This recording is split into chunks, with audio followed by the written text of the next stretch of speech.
Are you living a single serving life? I'm Mike Mason. This is Immortal Combat Podcast.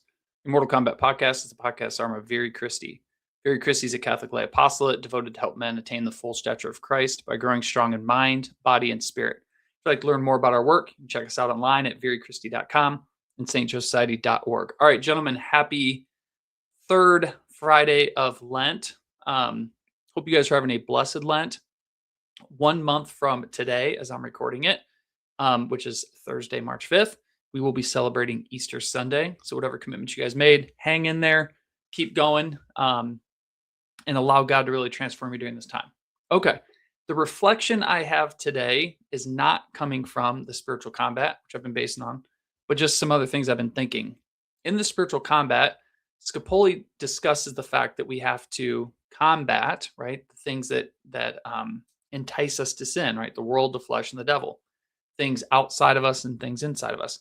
To do this well, we need to be part of a community. So one of the big things here at the St. Joe Society and Very Christie is we try to get guys plugged in with other men in their community so that together you guys can grow in grace, wisdom, and holiness together, because we can go a lot farther together than we can by ourselves.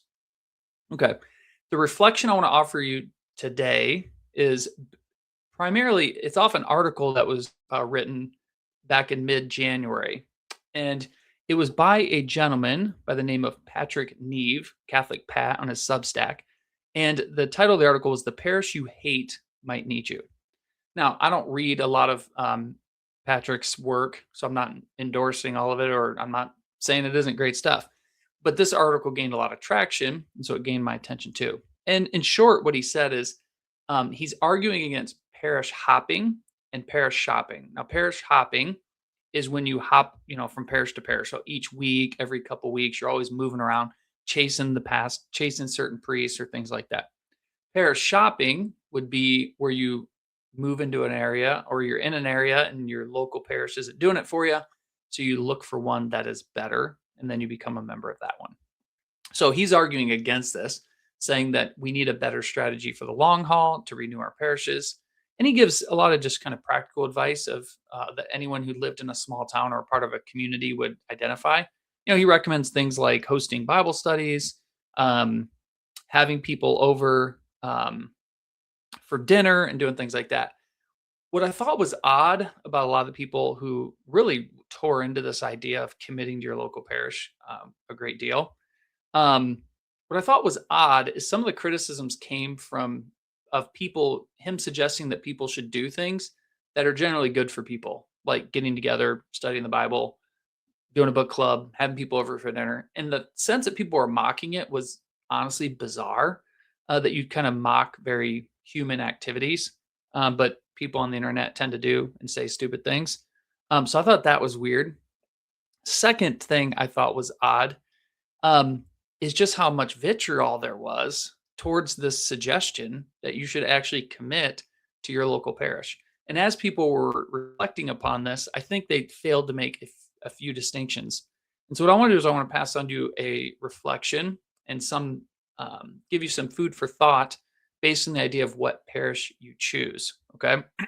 So what does the Code of Canon Law say about church membership? This is the Code of Canon Law, paragraph 518. It says this: as a general rule, a parish is to be territorial. That is, one which includes all the Christian faithful of a certain territory. When it is expedient, however, personal parishes are to be established, determined by reason of the right, language, or nationality of the Christian faithful of some territory, or even for some other reason. Okay.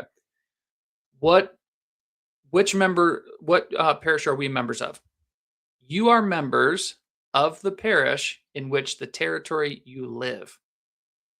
So wherever you live, you can figure out which parish covers that territory. That is your parish according to canon law. Okay. So we don't get to choose which parishes we're members of. We are members of a certain parish based on where we live. I have more to say on that in a second. There's also the concept of a private or personal parish. This is when a bishop will set up a parish, say, for Eastern Rite Catholics, Or he might set up a traditional Latin Mass parish to be celebrated, or he could have a parish, say there's a concentration of Vietnamese families, he could set up a Vietnamese parish, or things like that. Bishops will do that to address local concerns. Now, they don't have to do that, but they'll do it to try to meet the faithful where they are and help them grow. Okay, when it comes to canon law, you are members of either your territorial parish or you are members of a personal parish. That's it.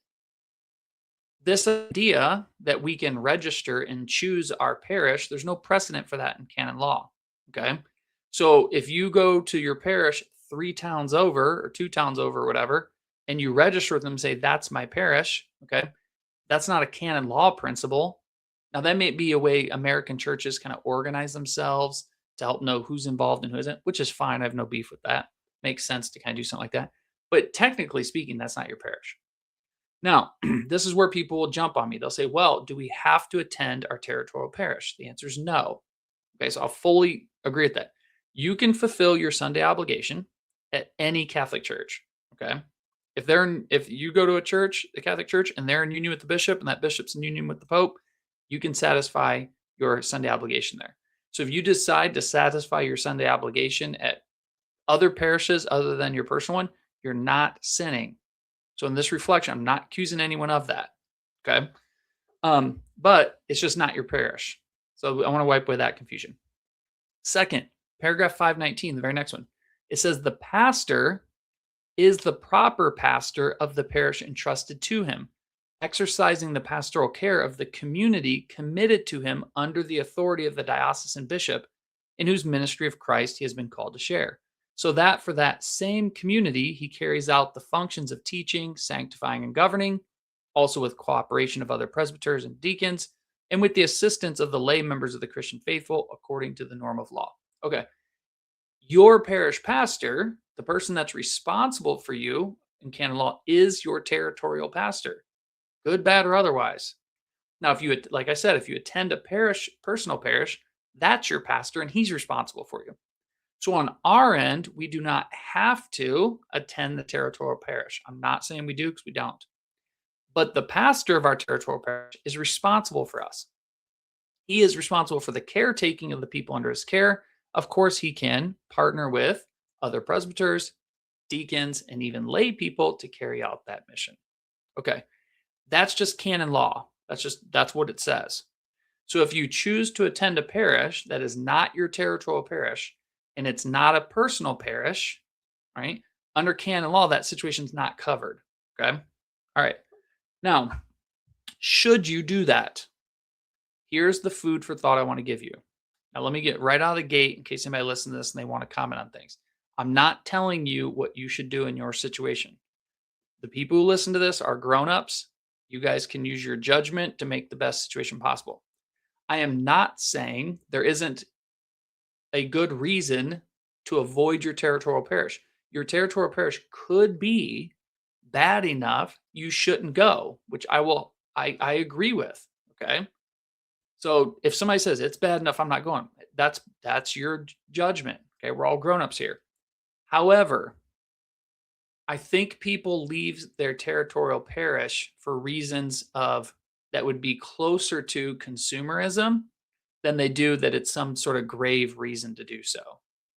And so all I'm throwing out is some food for thought for you to consider as you choose which parish you're going to be a part of. That's all I'm trying to accomplish here. So why should you consider, you should strongly consider staying at your territorial parish or not leaving the parish you're a part of now. Okay, first thing, we are an unplaced people. You can study suburbanization, the advent of the automobile, all kinds of stuff. We have been unmoored from our place in the world. Okay? Technology offers this to us. The problem with that is we are bodily creatures. We are also political animals, which means we live in community. That's what helps us to flourish. And because we're bodily, we live in certain places. When your life is not centered in the place where you are, that's not a long-term plan for success. Okay. There's the scene in the movie Fight Club. Those of you guys who are my age know that movie probably. It's kind of cult classic for we men in our 40s and 50s. He has a line in there where the main character talks about what he talks is a single serving lifestyle. And he says this: everywhere I travel, tiny life, single serving sugar, single serving cream, single pat of butter, the microwave cordon bleu hobby kit, shampoo, conditioner combos, sample package mouthwash, tiny bars of soap. The people I meet on each flight, they're single serving friends. What's the point of this monologue? He's picking out a life, okay, that has been unmoored from its community, a life that is superficial and flat. That's the criticism. Guys, when we have a consumerist mentality about our community, our parish, our friends, our workplace, we are living a single serving life. And this is not good for us, and it's not real. I moved to a small town a year ago. It's been a good decision for us. Small town life is wonderful. But when I lived in the suburbs, and the place where I lived was great. Okay. The city where I lived was a fine town. No criticism of the town. But one of the things about living in suburbia, and anyone in suburbia can identify this, is nice thing about living in suburbia or in a city is you have choices. You can choose the best school to send your kids to. You can choose what you think is the best parish. You can get your kids involved in the best sports league. You can work at the best option of a job you want. You can piece together a life that's kind of the best. The trade-off is those things are not in the same place.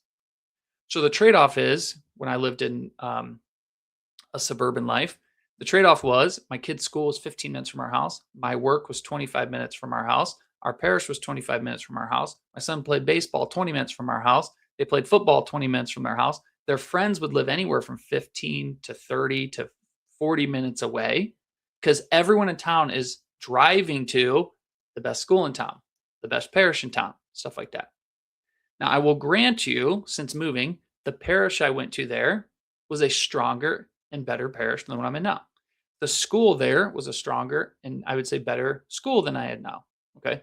But the problem was we didn't have any real community. I didn't live in the place where I lived. I slept there because I was unmoored from everything. And there's a lot of things we did not do. I didn't see the people I went to church with in the neighborhood because they weren't there. I didn't see the people my kids went to school with. I didn't see the people I worked with. Everything was pieced together. The trade-off of moving to a small town is I have to take what I get. Okay. That's a legitimate trade-off. However, I walk to mass. I do have to commute to work, but the commute is 12 minutes. Okay. It's just two small towns over. My kids can walk to school. When we go to the Friday night football game, it's 3 minutes from my house. All the people I go to church with, I see at the grocery store. They live in my neighborhood. I coach football with them. We see each other a lot. There's a real benefit to building real community. Now, real community with real people can be frustrating and messy and annoying. It also can be wonderful and pleasant and beautiful all together because real community in real places are messy. It is good for my children and it is good for me to live in a community, to go to, because I love my parish. It's not perfect, but I love it. Why? Because it's mine. I love the Catholic schools we have in our town. Because they're perfect? No, because they're mine.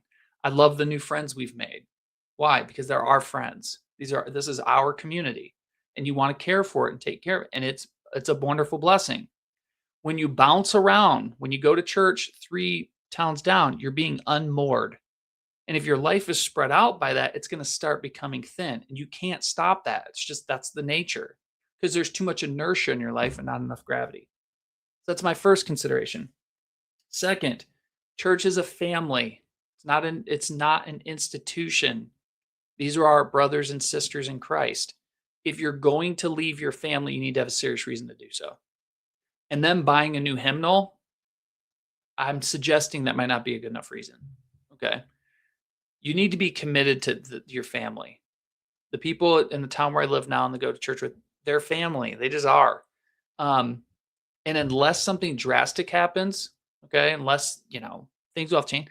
I want to be committed to these people in this place. Okay. Because it's a good place to be. It's not perfect, but it's good. If you're going to divorce your family, spiritually speaking, your community, you got to have a serious reason to do so. Okay. Third food for thought is the participation in the mission of the church.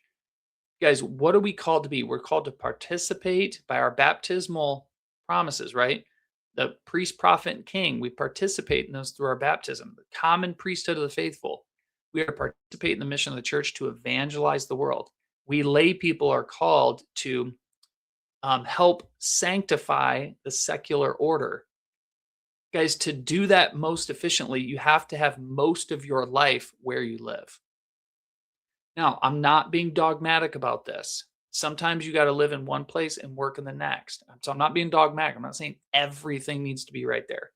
But what I want to encourage all of you to think about your food for thought is, how do I get most of my life to the place where I am? Okay. Why? Because how are you going to sanctify something you're not present to? Okay. How are you going to evangelize your neighbors when you're inviting them to a church 3 towns over? To a person that's not Catholic, that's weird. They're like, why don't you just go to that Catholic church? Okay. The people who go to your territorial Catholic church who aren't as solid in their faith, you can build friendship with them and help and let them help. Okay. So it's the first thought. So sanctifying and evangelizing the mission, um, those are kind of 3 considerations for you. Now, what do I want to say as I wrap up here? What you should do.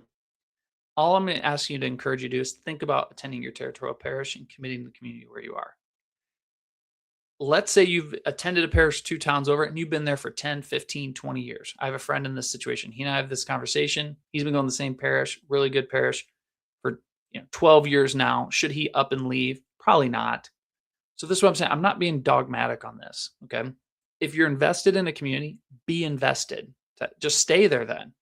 If you're in a personal parish and that's your people, stay. If they change the hymnals, stay. Be committed to them.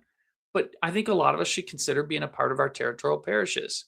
So where you are, my encouragement is be committed to those people. Start building thick relationships with those around you. Start taking up space in your community.